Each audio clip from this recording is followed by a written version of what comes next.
Chapter 15. Secret Talks. A week later, Mitch was having lunch with the partners in their fifth-floor dining room. Each year, every associate member was invited twice. Throughout lunch, Mitch knew that he was being watched very closely. They were looking for any signs that he was a less keen member of the firm than he used to be. So he forced himself to smile and to eat the food they offered him. It was impossible for him to forget the pictures of him and the girl in the sand. Had they all seen the pictures? Had they passed them around this table? Oliver Lambert had never been so charming. He told stories about past members of the firm, congratulated Mitch on the hours he was working, and the amount of money he was earning the firm, and said he deserved the holiday he was taking next week. "You and your wife are off to the Caymans, I hear," Royce McKnight said. "You'll love it there." "Do you dive?" asked Lambert. "No, but we plan to do plenty of swimming," Mitch said.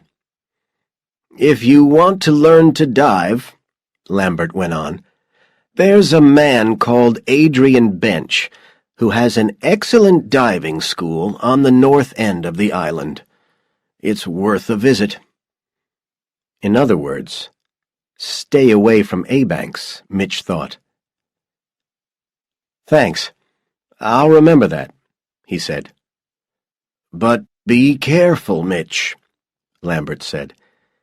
"It brings back memories of Marty and Joe."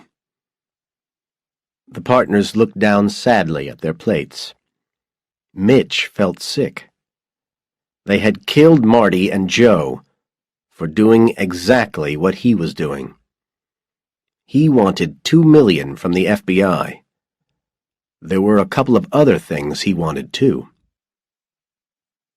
At the same time that Mitch was having lunch with the partners, Tammy Greenwood Hemphill parked her dirty brown Volkswagen behind the shiny Peugeot in the school car park.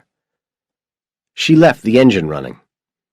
She got out of the car, pulled a key from her pocket, opened the back of the Peugeot, and took the heavy black briefcase out. Then she drove away in her own car.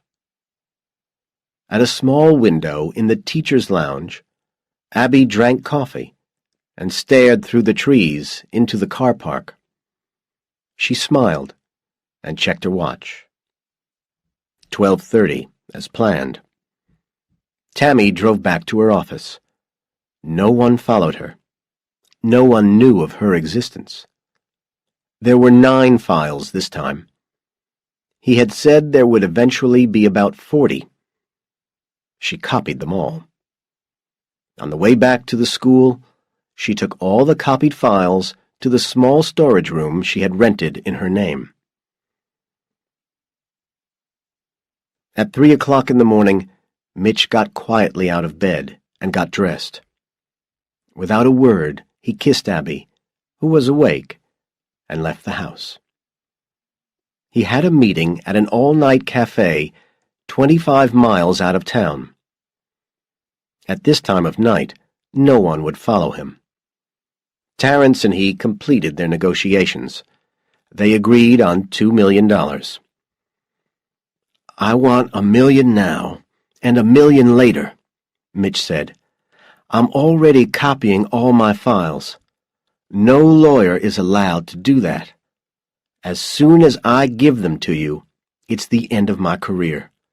So when I give them to you, I want the first $1 million. We'll discuss the details later." "How are you going to get the files to us?" Terrence asked. "You can't just walk around with them." "That's right," Mitch said. "When I hear that the first $1 million has gone where I want it to go, then I'll give you the key to a storage room somewhere in the Memphis area." "And the second $1 million?" Terrence asked. "When you and I and Voiles decide that I've given you enough documents to make the arrests you want, then I get half. After I appear in court as a witness for the last time, I get the other half." "Agreed," Terrence said. "And there's one other thing I want, Terrence." "Yeah?" "I want my brother Ray out of Brushy Mountain Prison." "That's ridiculous, Mitch. We can't do that." "You can find a way.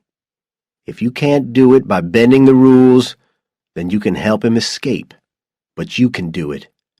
The FBI can do anything, remember?" "I'll see what I can do," Terrence said helplessly. "But Voiles isn't going to like it." "Tell him that he doesn't get to see anything, not a single file, unless he promises to get my brother out. Not even a file on one of my clean clients. I don't know why you want those files anyway."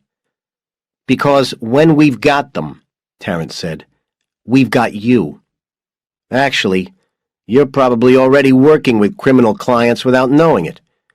It makes it easier for the firm to persuade you later to do whatever they say, because they'll tell you that you've already done enough to go to prison."